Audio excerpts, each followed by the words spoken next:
Je dois vous parler du réveillon du Nouvel An, car cette nuit-là a tout changé.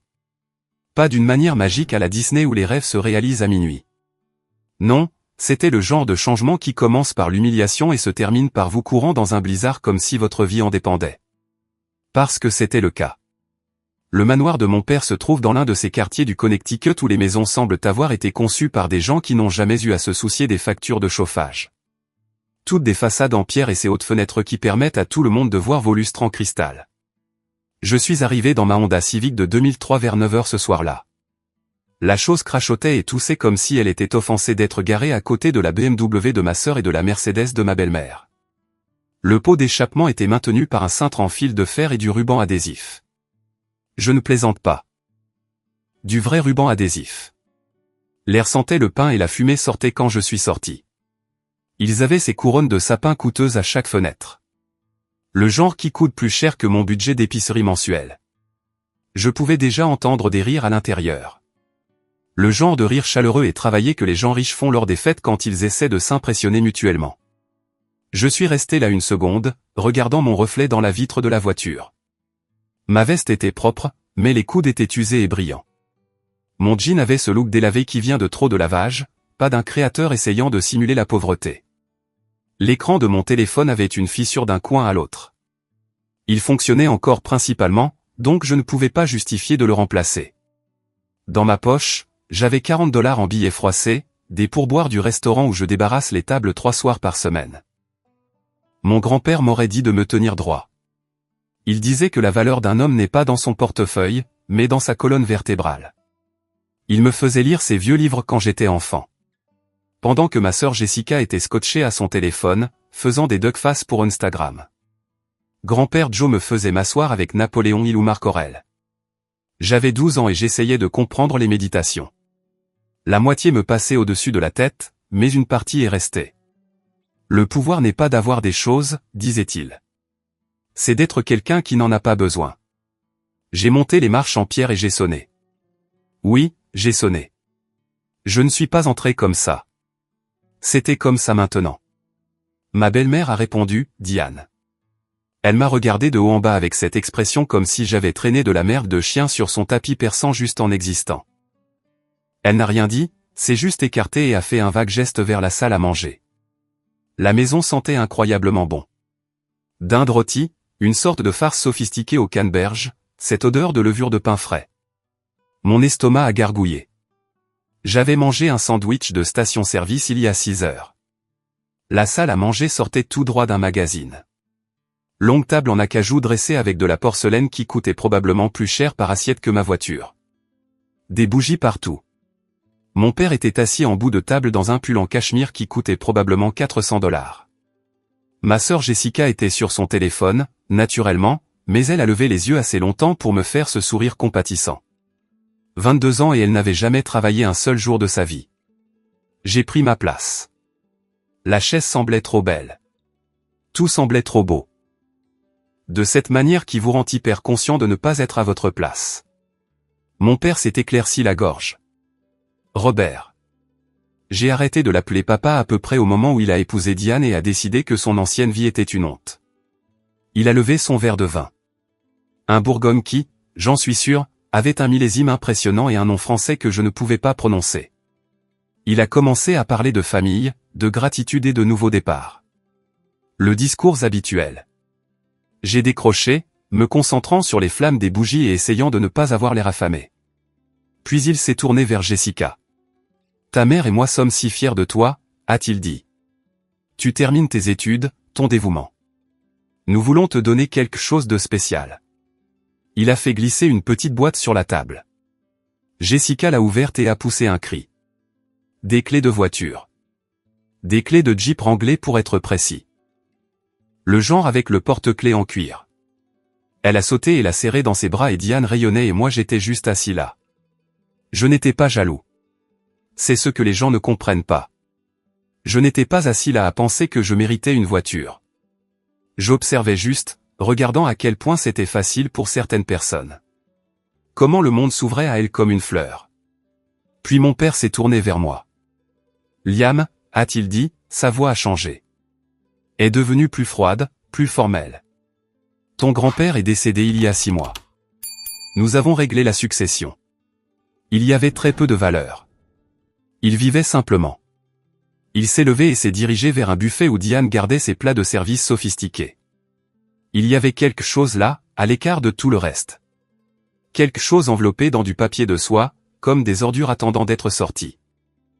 Il l'a ramassé avec juste le pouce et l'index, comme on ramasserait une souris morte par la queue.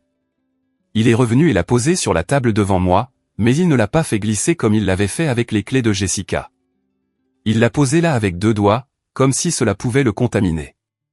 Je l'ai déballé. Le portefeuille de mon grand-père, vieux cuir, craquelé et usé par des décennies dans une poche arrière. Le genre de brun qui est presque noir dans les plis. Il sentait comme lui. Comme de l'allspice et du cuir et autre chose que je ne pouvais pas nommer.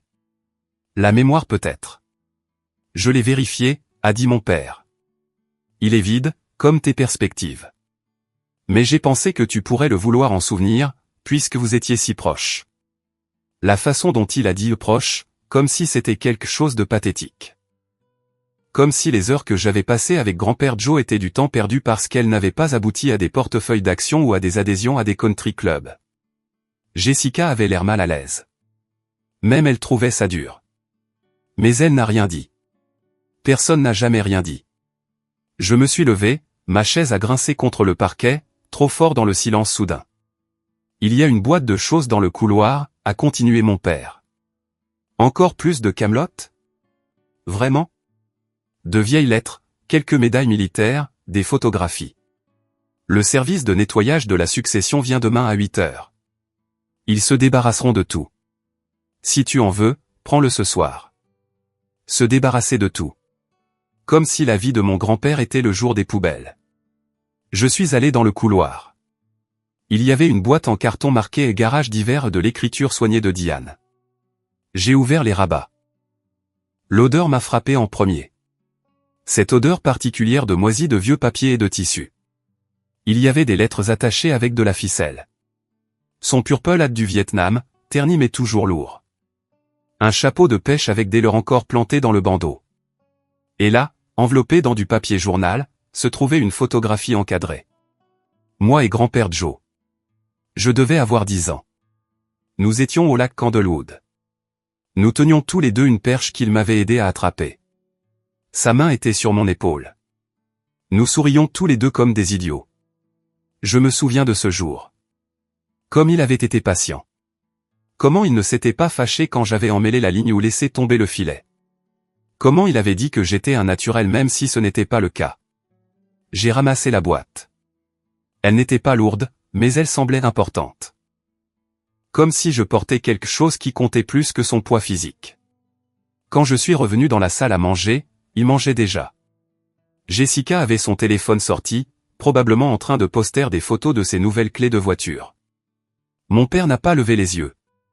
Diane m'a fait ce sourire crispé que les gens font quand ils sont soulagés que vous partiez. Je prends ça, ai-je dit, en soulevant légèrement la boîte. Mon père a fait un geste de la main dédaigneux. Tout ce que tu veux. Sois juste parti avant que l'équipe de nettoyage n'arrive. Je suis sorti, je n'ai pas dit au revoir, je n'ai pas claqué la porte, je suis juste sorti dans la froide nuit de décembre. La température avait chuté. Ma respiration sortait en nuages. La neige commençait à tomber. Ces gros flocons qui s'accumulent vite. J'ai mis la boîte sur ma banquette arrière parce que mon coffre était plein de merde. Je n'arrêtais pas de me dire que je devais l'organiser. La voiture a démarré à la 3e tentative. Le moteur toussant comme un fumeur invétéré. Le chauffage ne fonctionnait pas vraiment, alors je l'ai mis à fond quand même et je suis resté là à frissonner pendant que le pare-brise dégivrait lentement. J'ai ressorti le portefeuille de mon grand-père, je l'ai tenu sous le plafonnier. Le cuir était craquelé le long de la pliure. Il y avait encore de vieilles marques de stylos à l'intérieur. Des numéros de téléphone probablement effacés en fantôme. Je l'ai ouvert complètement, vérifiant les fentes pour cartes et le compartiment à billets. Vide, exactement comme mon père l'avait dit. Mais mes doigts ont senti quelque chose.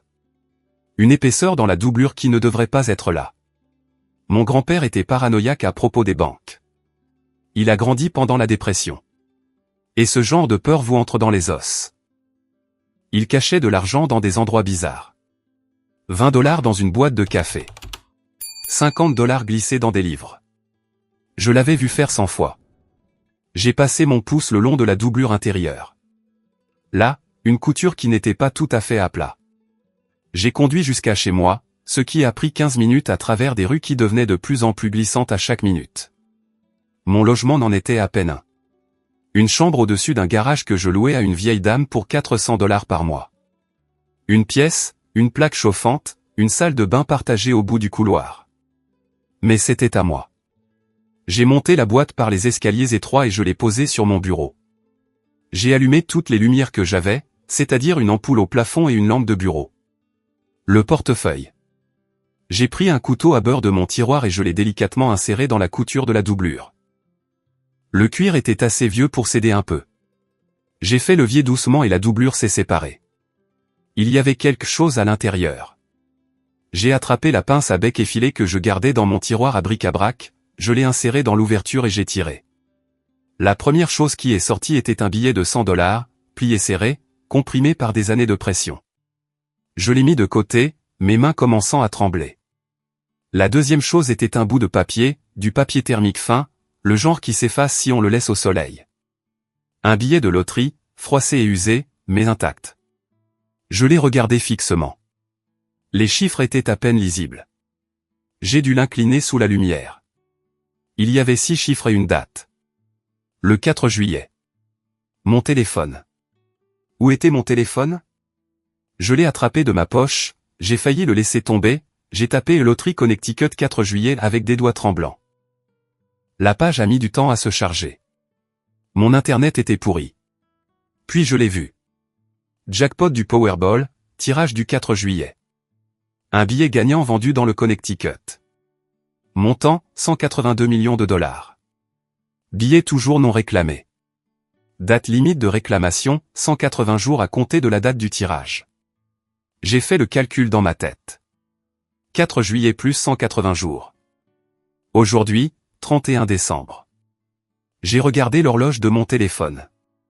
21h47, le bureau de la loterie fermait à minuit le soir du Nouvel An. C'était ça. C'était la date limite. J'ai comparé les chiffres du site web avec les chiffres du billet. Une fois, 2 fois, 3 fois.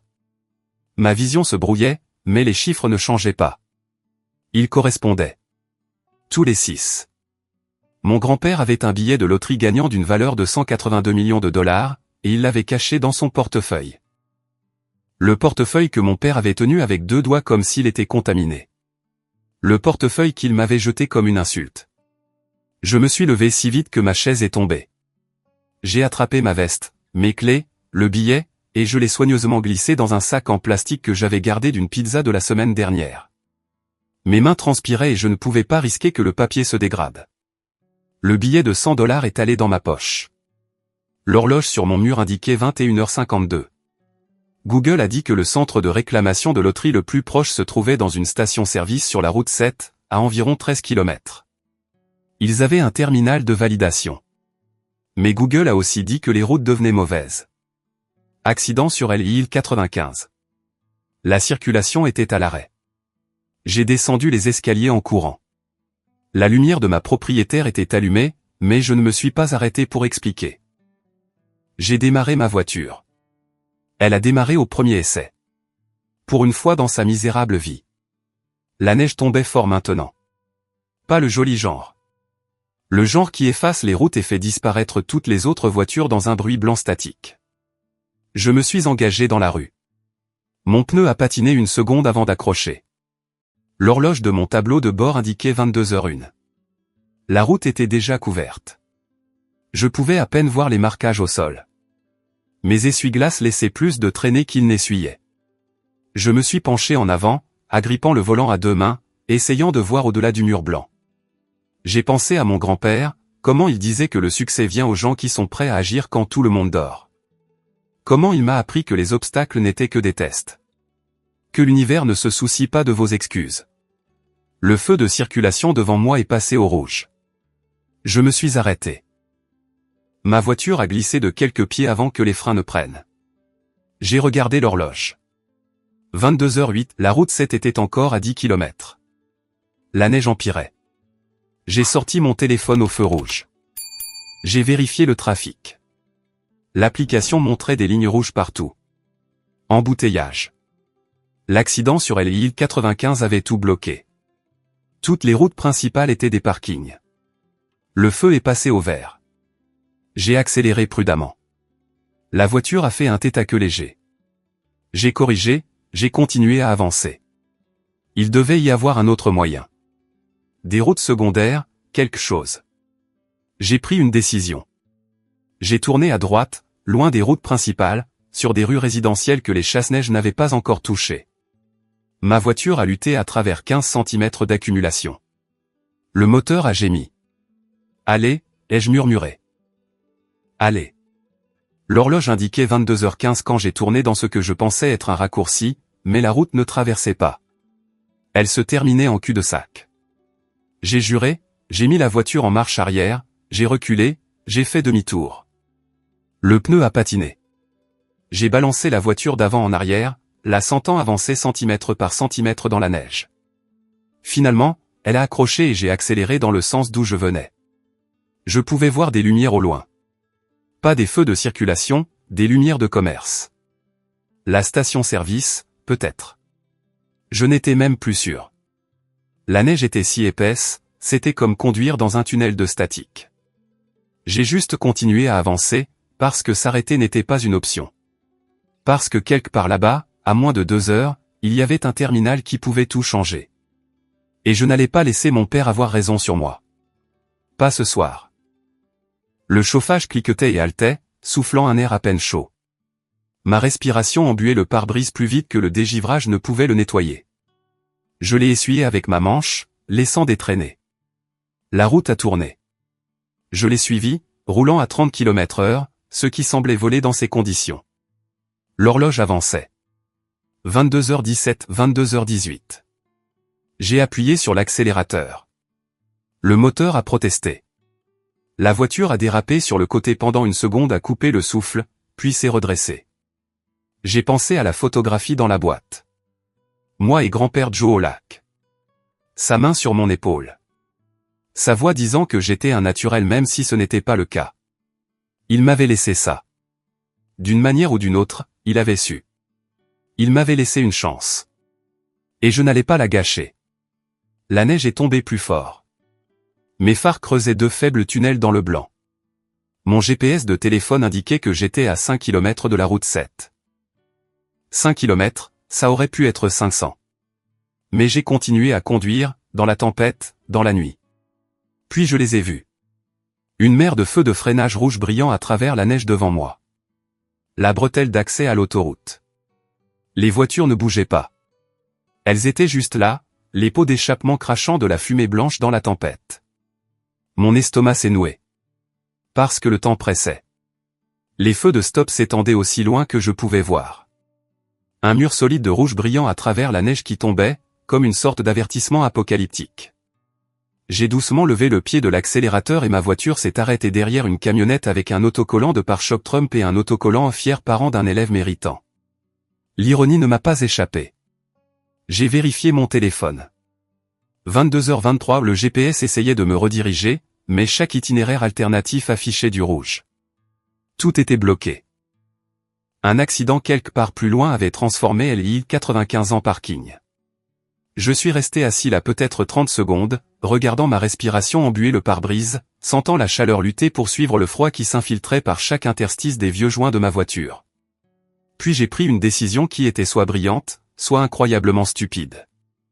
Je ne pouvais pas rester assis là. Pas ce soir. Je me suis mis sur l'accotement, conduisant lentement le long d'une file de voitures à l'arrêt. Certaines personnes ont klaxonné.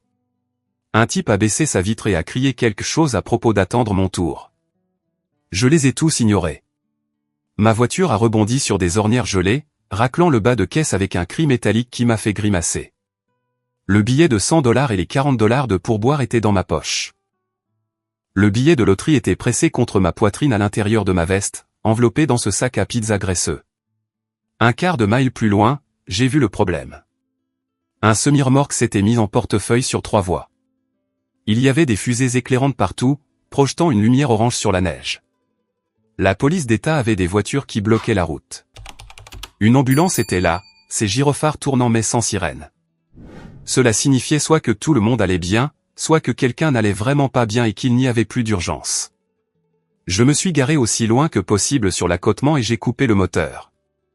J'ai de nouveau vérifié mon téléphone.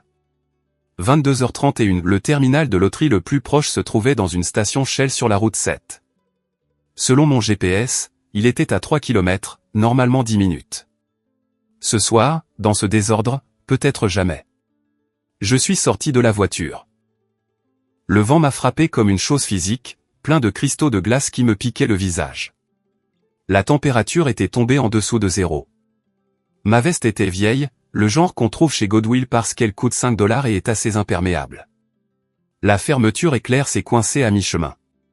Je pouvais voir des lumières à travers les arbres de l'autre côté de l'autoroute. Jaune et blanche, la lueur incomparable d'une station-service.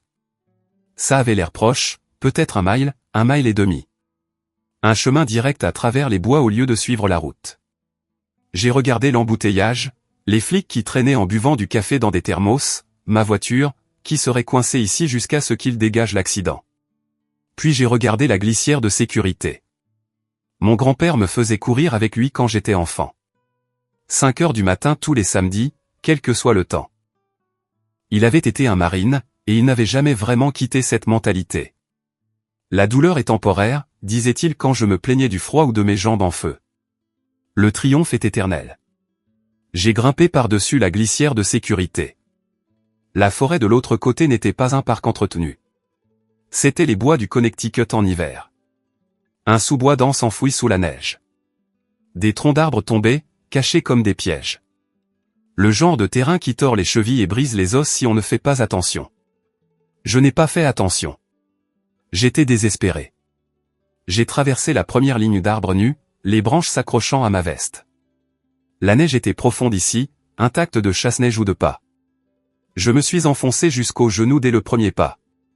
J'ai retiré ma jambe et j'en ai fait un autre. Je me suis de nouveau enfoncé. Ça allait prendre une éternité. J'ai changé de stratégie, cherchant des zones où la neige était moins profonde. Sous les sapins, ce n'était pas si profond. Je me suis déplacé d'arbre en arbre, utilisant les troncs pour me tirer en avant. Mes mains étaient déjà engourdies. J'avais oublié mes gants. Bien sûr que je les avais oubliés. J'ai vérifié mon téléphone. 22h47, l'écran devenait difficile à lire. La neige s'accumulait dessus plus vite que je ne pouvais l'essuyer. Les lumières devant ne semblaient pas plus proches. J'ai continué à avancer. Un pied, puis l'autre. Mon jean était trempé sous le genou. Mes baskets, jamais imperméables au départ, étaient pleines de neige qui fondait contre mes chaussettes. Chaque pas faisait un bruit de clapotis. Je suis arrivé à une clôture en grillage, de 2,5 mètres de haut, à moitié enfouie dans une congère. Je l'ai suivi, cherchant une brèche ou un portail. Rien. La clôture s'étendait dans les deux sens dans l'obscurité. J'ai attrapé un fil et j'ai commencé à grimper. Mes doigts étaient si froids que je pouvais à peine sentir le métal. J'ai mis un pied, puis l'autre. La clôture a tremblé et a cliqueté sous mon poids. En haut, il y avait du fil de fer barbelé, pas le genre décoratif. Le vrai, avec des barbelures assez pointues pour déchirer la peau. J'ai essayé de passer ma jambe par-dessus avec précaution. Ma veste s'est accrochée. J'ai entendu la déchirure avant de la sentir. Le tissu s'est déchiré et quelque chose de pointu a traîné sur mon avant-bras. Pas profond, mais assez. J'ai senti la piqûre même dans le froid. Je ne me suis pas arrêté. Je me suis hissé par-dessus et je suis tombé de l'autre côté, atterrissant dans une neige plus profonde que prévu. Je suis tombé lourdement, un genou heurtant quelque chose de solide sous la poudreuse, un rocher ou une racine. Une douleur a jailli dans ma jambe, chaude et vive. Je suis resté à terre une seconde, haletant. Ma respiration sortait en nuages déchiquetés. Je pouvais goûter le sang. Je m'étais mordu la lèvre à un moment donné sans m'en rendre compte. 22h54, je me suis levé, j'ai recommencé à bouger. Le paysage ici était différent, plus ouvert. J'ai réalisé que j'étais sur le terrain arrière de quelqu'un. Il y avait des pièces de voiture rouillées à moitié enfouies dans la neige, un vieux réfrigérateur sur le côté. La clôture était la limite de la propriété. Les lumières de la station-service étaient plus proches maintenant. Je pouvais voir le panneau Shell, ce logo jaune et rouge traversant la tempête comme un phare. J'ai couru, ou j'ai essayé. Mes jambes ne voulaient pas coopérer. Tout ce qui était en dessous de ma taille était engourdi ou en feu. Je ne pouvais plus faire la différence. Mon jean mouillé avait gelé en une sorte de carton, me frottant à chaque pas. J'ai pensé à ma sœur recevant ses clés de Jeep. Au visage de mon père quand il m'a tendu ce portefeuille. À la façon dont toute cette nuit avait été conçue pour m'humilier, pour me remettre à ma place. Au diable tout ça. Au diable tout. J'ai traversé le terrain et j'ai atteint une petite route d'accès, non déneigée mais praticable. Je pouvais voir la station clairement maintenant. Il y avait 2 voitures aux pompes et des lumières allumées à l'intérieur de la supérette. L'horloge sur le panneau d'affichage indiquait 23h03. J'étais proche. Si proche. J'ai traversé la route en trottinant, mon jean gelé faisant un bruit de craquement étrange. Ma veste flottait là où elle s'était déchirée. L'air froid s'est engouffré par l'ouverture, frappant la coupure sur mon bras. Je pouvais sentir le sang là, collant et chaud contre la glace. Le parking était une plaque de verglas sous une fine couche de neige fraîche. J'ai fait 3 pas et mes pieds ont dérapé. Je suis tombé lourdement sur ma hanche, j'ai glissé de quelques pieds et j'ai heurté la base en béton d'une pompe à essence. Pendant une seconde, je suis resté là à regarder la neige tomber. Les flocons étaient plus petits maintenant, plus durs, du grésil se mélangeant à la neige. Ça piquait quand ça me frappait le visage. Je me suis levé. Tout me faisait mal, ma hanche, mon genou, mon bras. Je tremblais si fort que mes dents claquaient. L'entrée du magasin était à 6 mètres. Les 6 mètres les plus chauds que j'ai jamais traversés. J'ai poussé la porte et la chaleur m'a frappé comme un mur. Le changement soudain de température a fait brûler ma peau. Mes doigts ont commencé à picoter, puis à me faire mal, puis à crier alors que la circulation revenait. Le caissier était un jeune, peut-être 19 ans, affalé derrière le comptoir, regardant quelque chose sur son téléphone. Il a levé les yeux quand je suis entré et ses yeux se sont agrandis. Je devais avoir l'air de sortir d'une tombe, trempé, déchiré, saignant, couvert de neige. J'ai essayé de parler, mais ma mâchoire tremblait trop. J'ai levé un doigt. Attendez, juste attendez. Je me suis penché, les mains sur les genoux, essayant de respirer. Le magasin sentait le vieux café et les hot-dogs qui tournaient sur ses rouleaux en métal depuis environ 6 heures de trop. Les néons étaient trop vifs. Tout était trop vif. Le caissier m'a demandé si j'allais bien, si j'avais besoin qu'il appelle quelqu'un. J'ai secoué la tête. J'ai sorti le sac en plastique de ma veste. La graisse de la pizza avait maculé ma chemise, mais le billet était intact. J'ai marché jusqu'au comptoir, les jambes raides, et je l'ai posé. J'ai besoin que vous scanniez ça, ai-je réussi à dire. Billet de loterie. Il m'a regardé comme si j'étais fou. Ce qui est juste, je l'étais probablement. L'horloge sur le mur derrière lui indiquait 23h08. Il a ramassé le billet avec précaution, comme s'il pouvait être contaminé. Il était froissé et humide de sueur et de neige fondue. Il s'est dirigé vers le terminal de loterie au bout du comptoir et l'a inséré dans le scanner. Rien ne s'est passé. Il a essayé à nouveau. Toujours rien. Il a appuyé sur quelques boutons, a froncé les sourcils en regardant l'écran. La machine est bizarre, a-t-il dit. Donnez-moi une seconde. 23h11, je l'ai regardé appuyer sur des boutons. L'écran a clignoté. Il a marmonné quelque chose à voix basse et a appuyé sur d'autres boutons. Le terminal a fait un bruit de grincement comme si quelque chose à l'intérieur était coincé. Mon cœur battait si fort que je pouvais l'entendre dans mes oreilles. Je me suis appuyé contre le comptoir parce que rester debout était soudainement très difficile. Le jeune a retiré le billet et a essayé de le réinsérer. Cette fois, la machine l'a accepté, le tirant avec un vrombissement mécanique. L'écran s'est allumé, chargement. Le mot est resté là, se moquant de moi. 23h14 chargement. Chargement. Je voulais tendre la main par-dessus le comptoir et secouer la machine. Secouer le jeune. Secouer l'univers entier. L'écran a changé. Erreur. Bourrage papier. Vérifier l'imprimante. Non.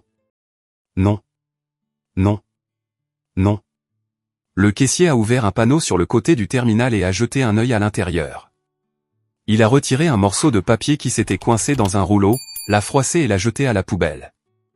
Il a appuyé sur d'autres boutons, a attendu. La machine s'est réinitialisée. L'écran est devenu noir, puis s'est rallumé avec le logo de la loterie. 23h18 s'il vous plaît, ai-je dit, s'il vous plaît, essayez encore. Il a inséré le billet. Le voyant du scanner a clignoté en rouge. A clignoté en vert. La machine a vrombit, puis plus rien. L'écran affichait l'erreur de connexion. Contactez le support. J'ai éclaté de rire. C'est sorti comme un sanglot. Le jeune m'a regardé avec une inquiétude sincère maintenant. Se demandant probablement s'il devait appuyer sur l'alarme silencieuse. Je suis désolé, mec, a-t-il dit. Le système est en panne. Ça arrive parfois quand il fait mauvais temps. C'est peut-être la connexion satellite. Je l'ai regardé fixement. Le billet était toujours dans sa main. Essayez encore une fois, ai-je dit. S'il vous plaît, juste une fois de plus. 23h21, il a haussé les épaules et a appuyé sur un bouton intitulé « Redémarrer le système ». Le terminal est devenu noir. Nous sommes restés là à le regarder, attendant. Les lumières du magasin ont clignoté une fois. Allez, ai-je murmuré. Allez, allez, allez. Le terminal est revenu à la vie. L'écran a de nouveau affiché le logo de la loterie, puis le menu principal. Le jeune a inséré mon billet. Le voyant du scanner est devenu vert. La machine a vrondi plus longtemps cette fois. L'écran affichait le chargement, mais différemment d'avant. Cette fois, il y avait une barre de progression. J'ai retenu mon souffle. 23h24, la barre s'est remplie. 50%. 75, le terminal a émis 3 bips forts. L'écran a clignoté. Gagnant détecté. Prix majeur. Ne pas jeter le billet. La bouche du jeune est tombée. Il a regardé l'écran, puis moi, puis à nouveau l'écran. Bon sang, a-t-il murmuré. L'imprimante à l'intérieur du terminal s'est mise en marche lentement. Si incroyablement lentement. Je pouvais entendre chaque clic mécanique alors qu'elle faisait avancer le papier. Le son des points imprimés sur du papier thermique. Chaque seconde s'étirait en 1 heure. 23h26, le caissier fixait juste la machine, moi. La machine. Combien, ai-je demandé. Ma voix ne ressemblait pas à la mienne. Il a regardé l'écran. Son visage était devenu pâle. Il dit 182 millions de dollars. L'imprimante continuait. Clic, clic, clic. Le reçu est sorti millimètre par millimètre. Je voulais tendre la main et le tirer moi-même, mais j'ai forcé mes mains à rester sur mes côtés. 23h27, finalement, l'imprimante a terminé. Le jeune a déchiré le reçu le long du bord perforé. Il me l'a tendu à 2 mains, comme s'il s'agissait de quelque chose de sacré. Je l'ai pris. Le papier était chaud de l'imprimante. J'ai regardé le texte. Il y avait des numéros, des codes de réclamation, des tampons de validation, et en bas, en petits caractères, heure de la transaction, 31 décembre, 23h, 27 minutes et 18 secondes. Mes jambes ont lâché. Je ne suis pas tombé. J'ai juste glissé jusqu'à ce que je sois assis sur le sol sale de la station Shell, le dos contre le comptoir. Mes mains tremblaient si fort que le reçu cliquetait. Le caissier est passé derrière le comptoir. Il m'a demandé si j'avais besoin d'eau, si j'étais blessé, si j'avais besoin qu'il appelle quelqu'un. Je ne pouvais pas répondre. Je riais ou je pleurais. Les deux. Les sons qui sortaient de moi n'avaient aucun sens. J'avais réussi. Contre la circulation et la neige et les clôtures en grillage et les terminaux de loterie défectueux. Contre le mépris de mon père et le désir apparent de l'univers de me faire échouer. J'avais réussi. J'ai regardé à nouveau le reçu. J'ai lu l'horodatage. 31 décembre 23h, 27 minutes et 18 secondes. Moins de 3 minutes après que le système soit revenu en ligne. Si ce terminal s'était planté 5 minutes de plus. Si je n'avais pas sauté cette clôture. Si j'avais attendu dans les embouteillages comme tout le monde. Mais je ne l'ai pas fait. Et j'avais réussi. J'ai pensé à mon grand-père cachant ce billet dans son portefeuille. À la façon dont il devait savoir ce qu'il faisait. À la façon dont il m'avait laissé ce test. Pas seulement l'argent, mais la chance de prouver que je pouvais me battre pour quelque chose. Que je pouvais persévérer quand les choses devenaient difficiles. La douleur est temporaire, disait grand-père Joe. J'étais assis sur un sol qui n'avait probablement pas été lavé depuis Thanksgiving, trempé jusqu'aux os, saignant, contusionné, à moitié gelé. Mais je tenais un reçu qui disait que j'avais gagné. Le triomphe est éternel. Le caissier m'a aidé à me relever.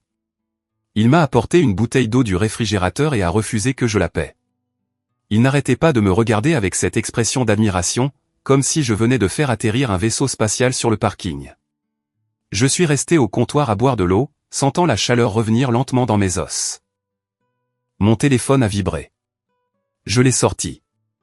L'écran était encore plus fissuré qu'avant, une toile d'araignée dans un coin, mais il fonctionnait toujours. 23h33, j'avais des messages vocaux. Mon père, Jessica, Diane. Je ne les ai pas écoutés. J'ai regardé le billet dans le sac en plastique et le reçu dans mon autre main, la validation officielle, la preuve que je l'avais réclamé à temps. Le jeune m'a demandé si j'avais besoin qu'on me dépose quelque part, si j'avais un moyen de rentrer chez moi. J'ai pensé à ma voiture, toujours coincée sur l'accotement de l'île 95 derrière un semi-remorque en portefeuille. J'ai pensé à la chambre au-dessus du garage dont je n'aurais plus besoin très longtemps. Au manoir de mon père et au fait que je n'aurais plus jamais à me tenir dans cette salle à manger, me sentant petit. J'avais des options maintenant. De vraies options. Pour la première fois de ma vie.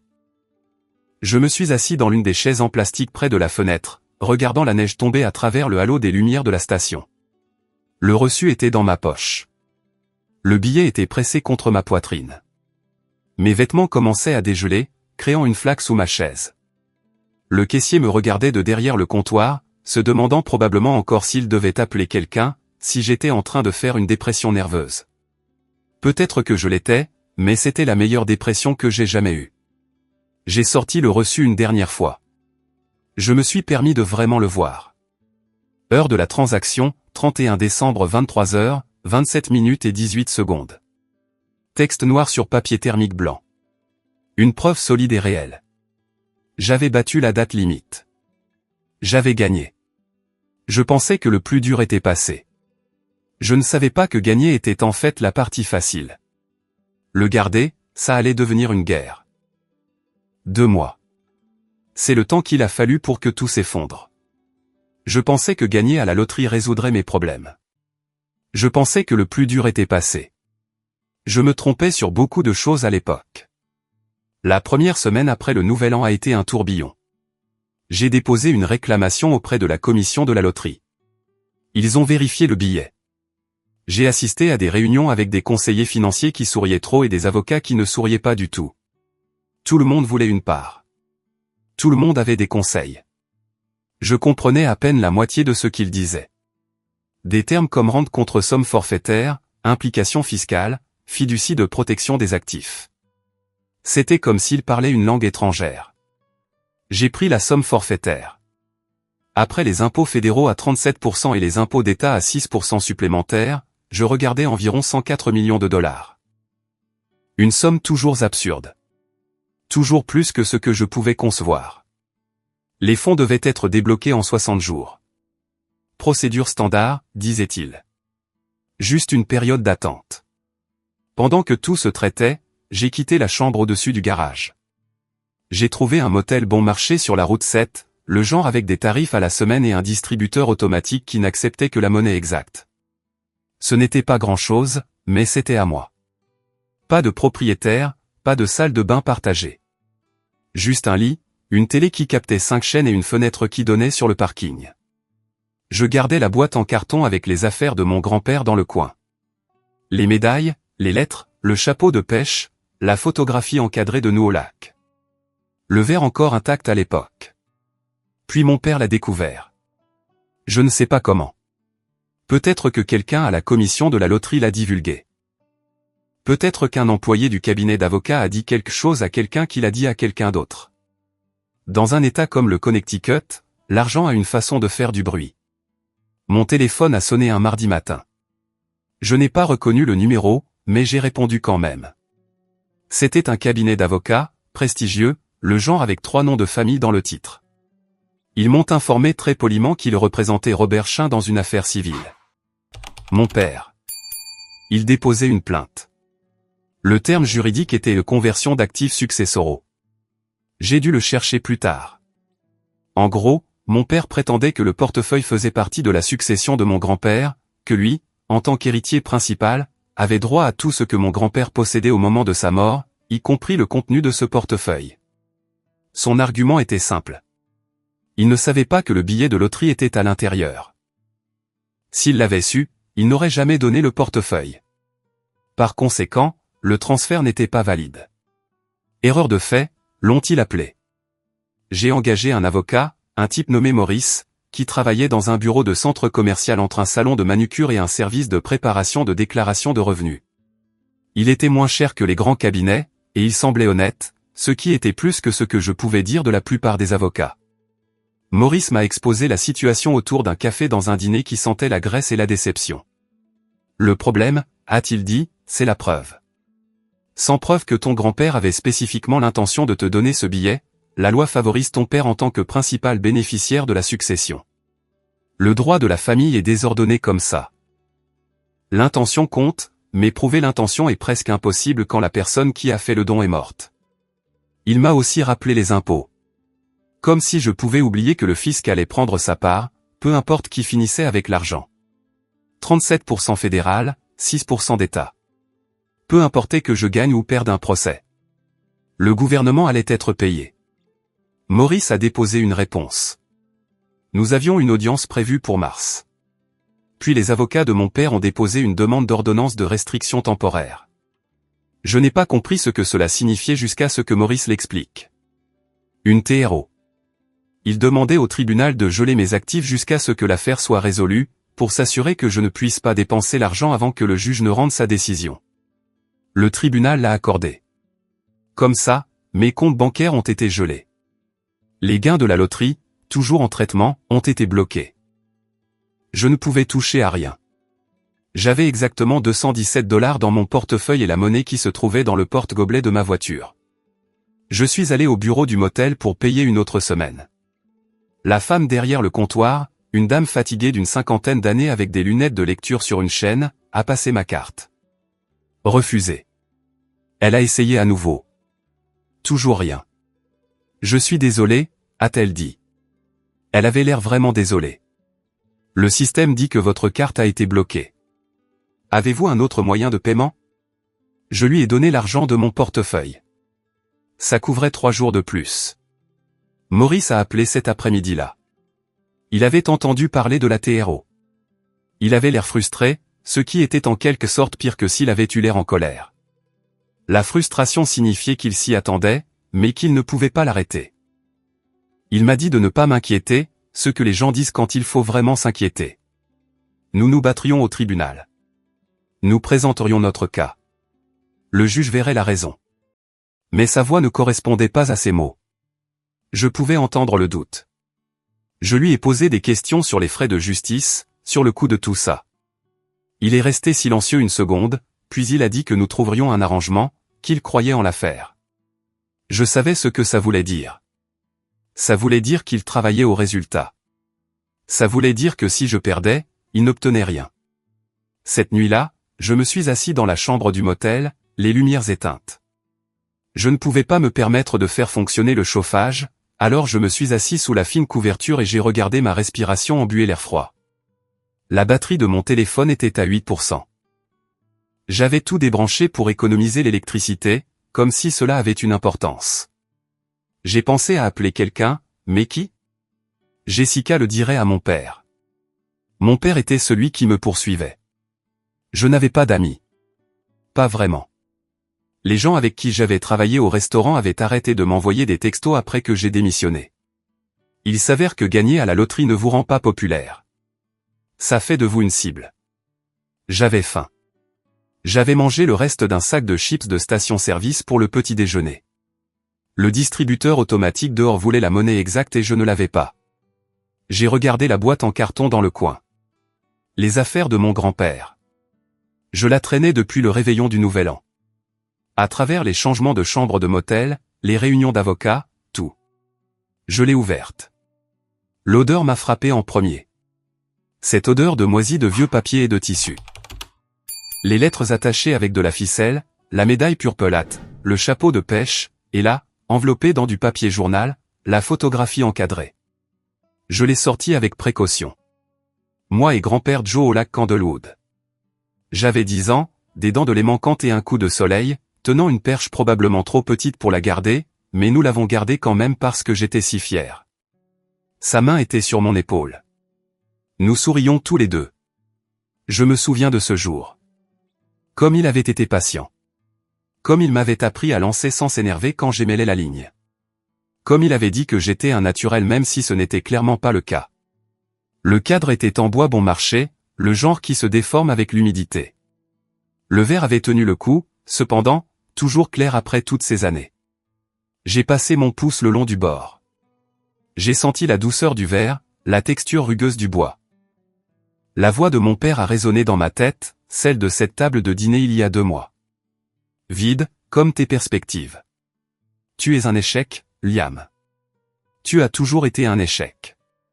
Et peut-être qu'il avait raison. Me voilà, soi-disant gagnant à la loterie, assis dans le noir dans une chambre de motel bon marché, affamé, froid et seul. L'argent était gelé. Le procès avançait lentement. Mon avocat semblait vaincu avant même que nous ayons commencé. J'allais perdre. Je le sentais. Le système n'était pas conçu pour les gens comme moi. Il était conçu pour les gens comme mon père, des gens avec de l'argent, des relations et des avocats dont les bureaux avaient de vrais meubles au lieu de chaises pliantes. J'ai tenu la photographie contre ma poitrine. J'ai senti son poids. Solide, réel. J'ai pensé à mon grand-père, aux heures que nous avions passées ensemble, aux livres qu'il m'avait fait lire. Marc Aurèle, Napoléon Hill, toute cette philosophie sur la force, le caractère et la persévérance. À quoi bon tout ça maintenant? À quoi bon être fort quand tout le système juridique est truqué contre vous?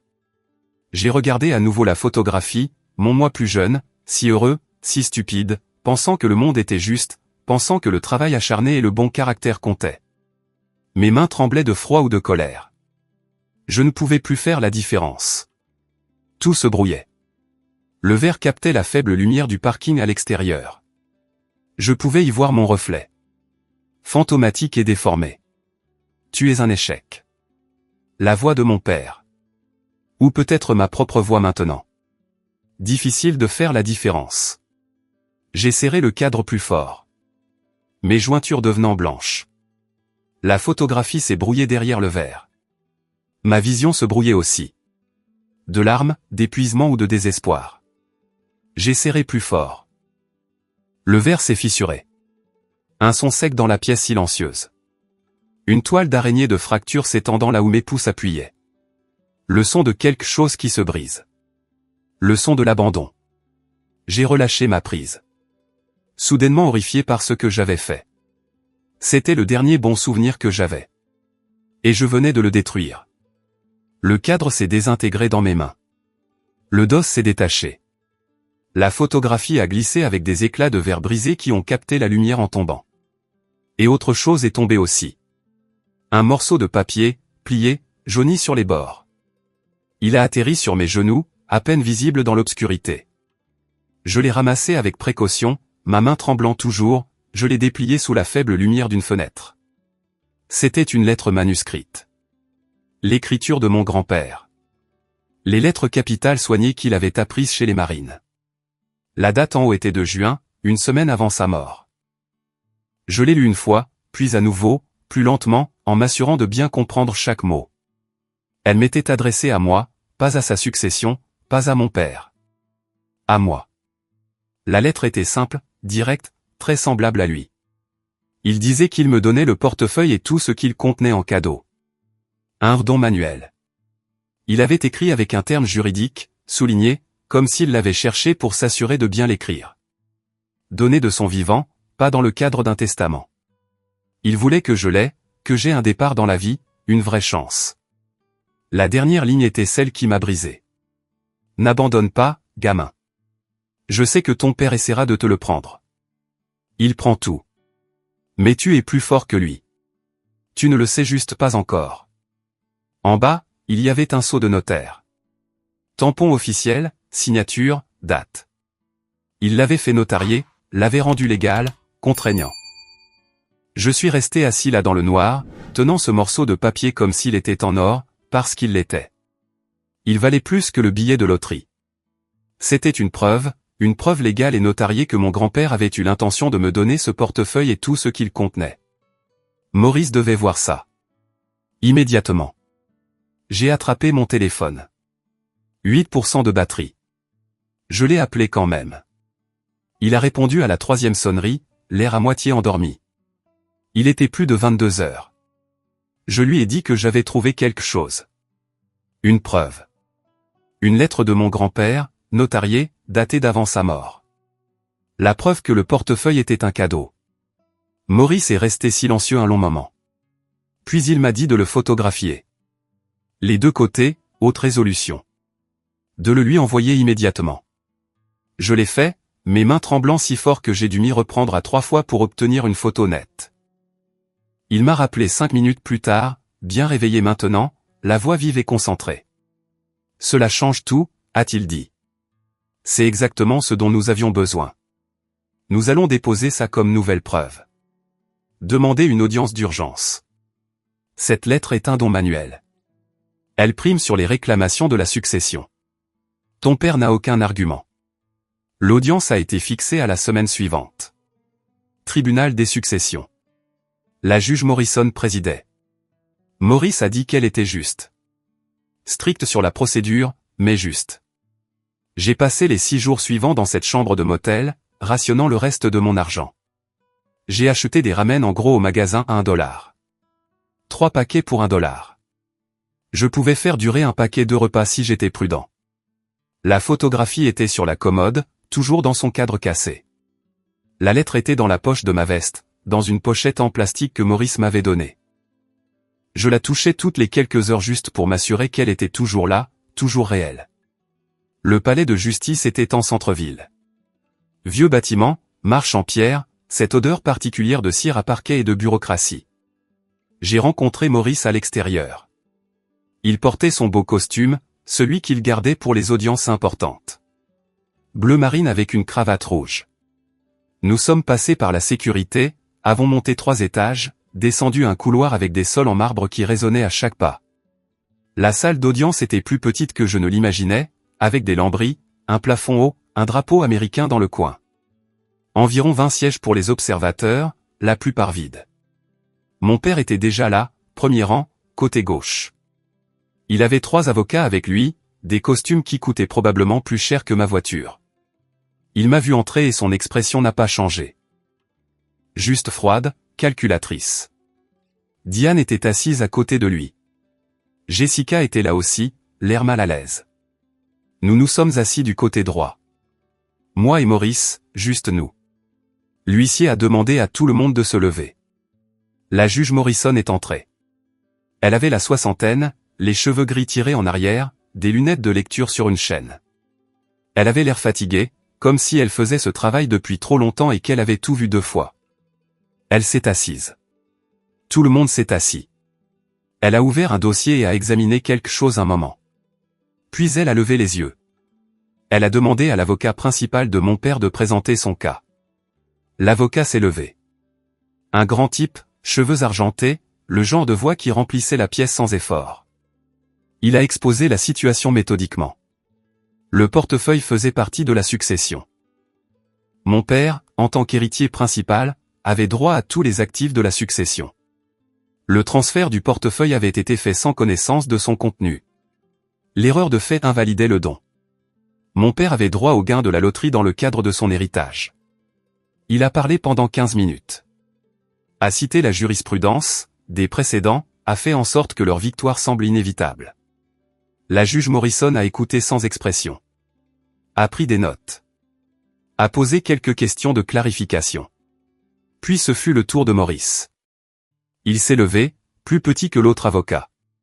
Costume moins cher, mais sa voix était stable. Il a présenté notre défense. Le portefeuille avait été un cadeau donné directement à moi, par mon nom, lors d'un dîner de famille. Mon père avait explicitement dit qu'il était à moi. Plusieurs témoins pouvaient le confirmer. L'autre avocat a objecté, a dit que le don avait été fait sous de fausses prétentions. Que mon père n'aurait pas donné quelque chose d'une valeur de 182 millions de dollars s'il en avait connu la valeur. Maurice a contré. A dit que l'ignorance de la valeur n'invalide pas un don. Que mon père avait examiné le portefeuille, avait déterminé qu'il était vide, et l'avait donné. La diligence raisonnable était de sa responsabilité. Les avocats ont débattu. Arguments techniques, précédents juridiques. Ma tête tournait, essayant de tout suivre. La juge Morrison a levé la main. Assez. Elle a regardé Maurice, lui a demandé s'il avait d'autres preuves que les témoignages sur le dîner. Quelque chose de concret montrant l'intention de mon grand-père. Maurice m'a jeté un coup d'œil, a hoché la tête.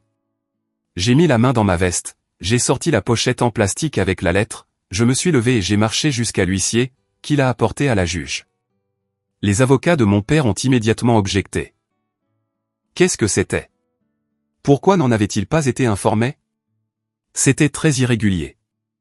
La juge Morrison les a fait taire d'un regard. Elle a ouvert la pochette et a lu la lettre.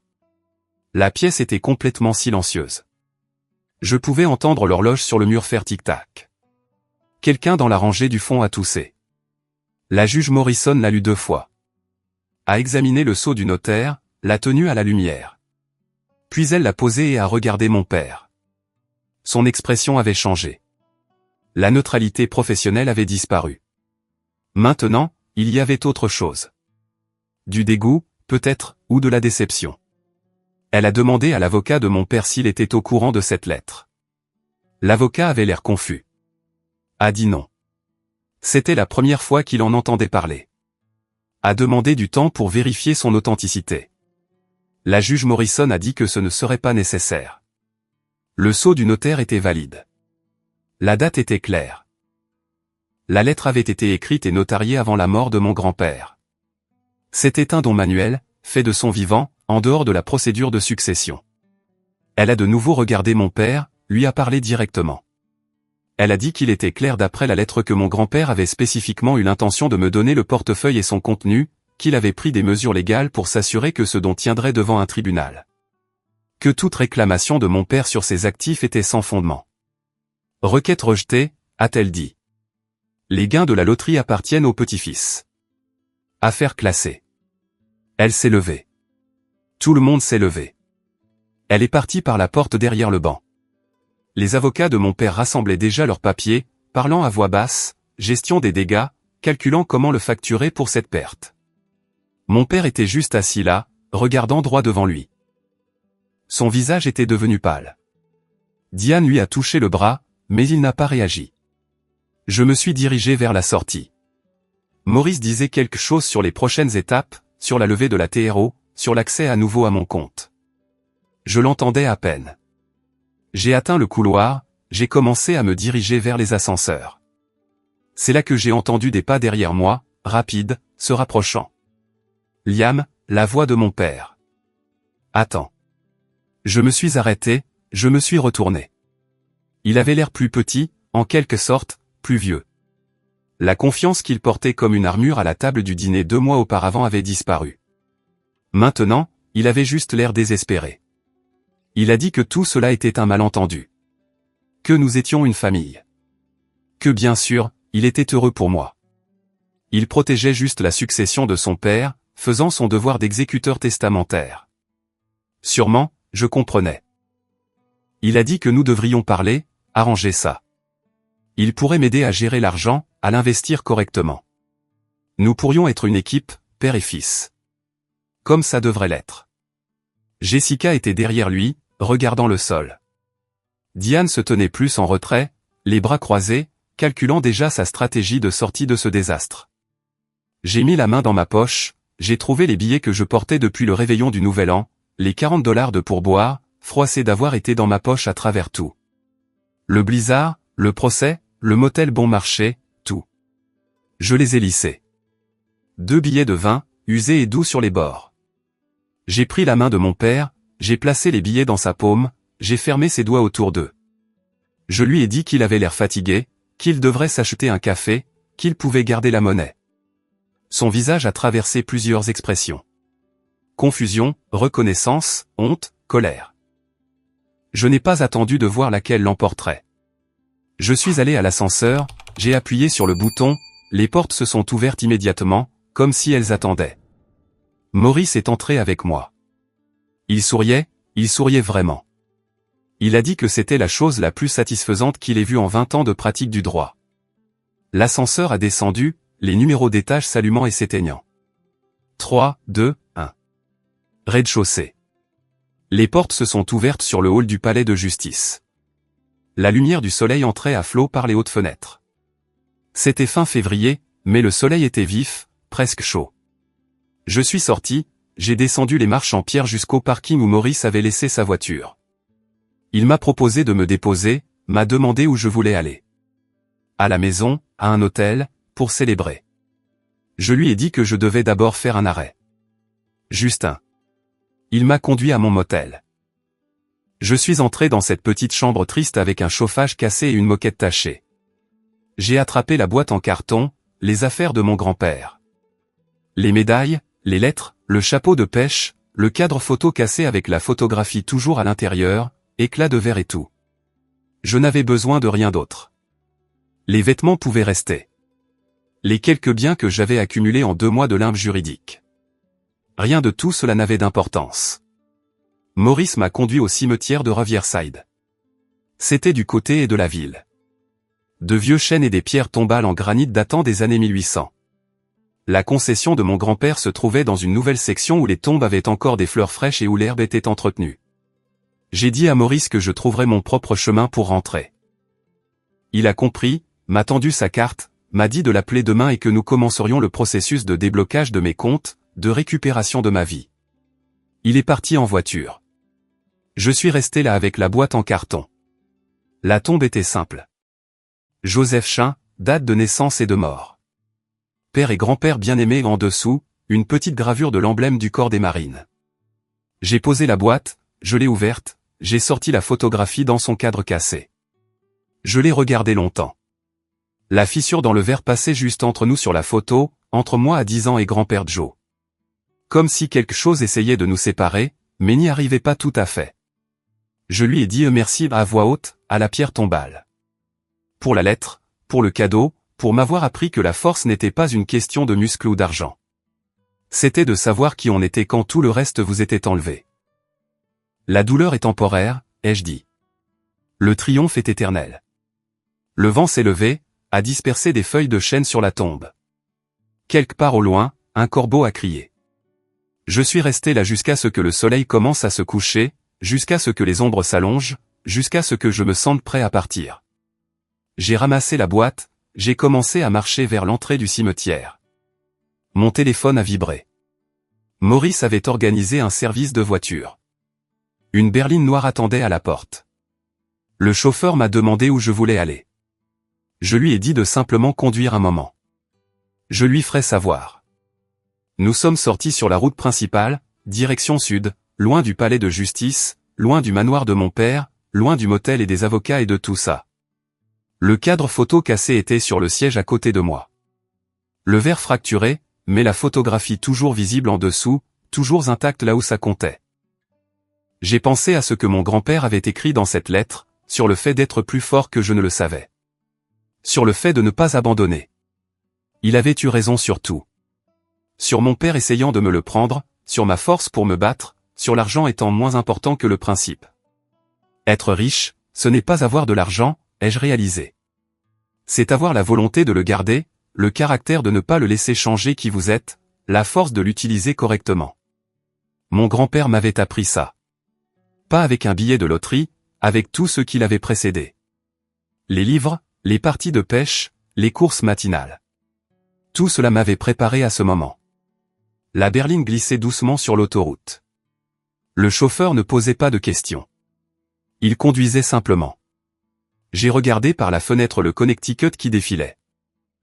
Les arbres nus et le ciel gris, le monde qui semblait soudainement plein de possibilités au lieu de limitations. J'avais gagné. Pas seulement le procès, pas seulement l'argent. J'avais gagné quelque chose de plus grand. Je m'étais prouvé que je pouvais me tenir debout, que je pouvais me battre, que je n'étais pas l'échec que mon père pensait que j'étais. La photographie était à côté de moi sur le siège en cuir noir, cadre cassé, verre brisé. Mais l'image en dessous était toujours claire, toujours vraie, toujours réelle. Moi et grand-père Joe au lac, sa main sur mon épaule, tous les deux souriant à un avenir que nous ne connaissions pas encore. Un avenir qui était à moi. Maintenant, enfin, complètement à moi. La berline a continué sa route. Le soleil s'est couché derrière nous. Et j'ai souri. Parce que le triomphe est éternel.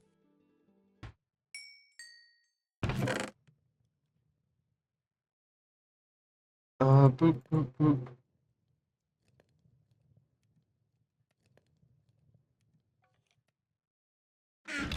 Players only love you when you're playing. They're like, of course they do. Didn't drink them. That's because tomorrow today. For me later. This is. Um, you called off with PTO for a. Oh shit! That's hype. Slum God. It was 60. That's not bad. 200 for the meet and greet? That is actually not bad at all.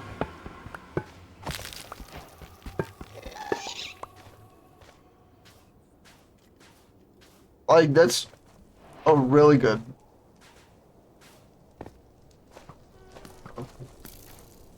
So much.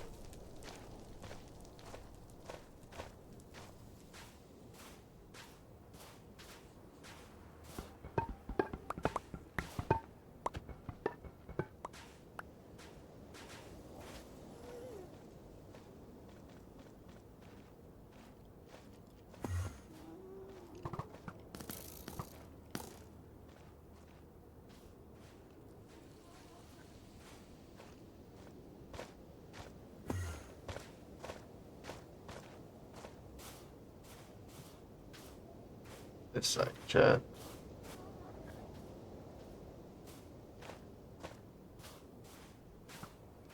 You 1 second. Hello. That's what I was looking for. This isn't the worst spawn I could ever be in. Like this could be better. This is like one of the highest fucking spawns for skeletons in the whole game. Oh hi, I passed another one.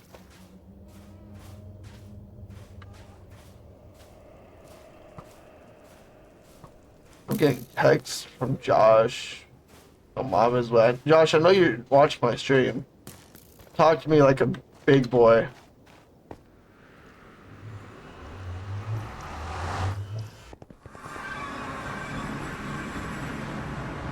Like, go out. Thank you.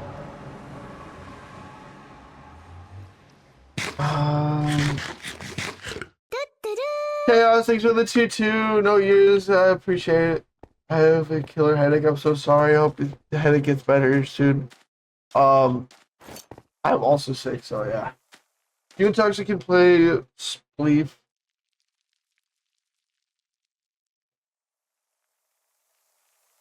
Let's see who dies. Definitely her. 10 minutes. Oh shit. In my not for oh damn, that's oh that shit's sick. Make sure to send that picture. Make sure you send that picture when you do that, post that in Discord. You already know. Yeah. I need to take Josh saying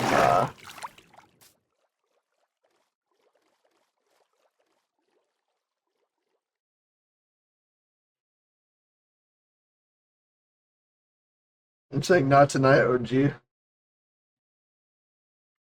This shit is gonna be hype. Not tonight, OG. Fuck. Sib, thanks for the sub. I appreciate you. Josh, I low-key might have gotten sick.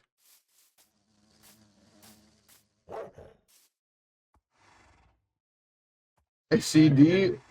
Huh? Where are you? Oh, hi. Sucky, sucky, long time. Whack. Hello. How's it going, EJ? She just walked through me. Fucking, she's playing Minecraft. I was scared in the nether, dog.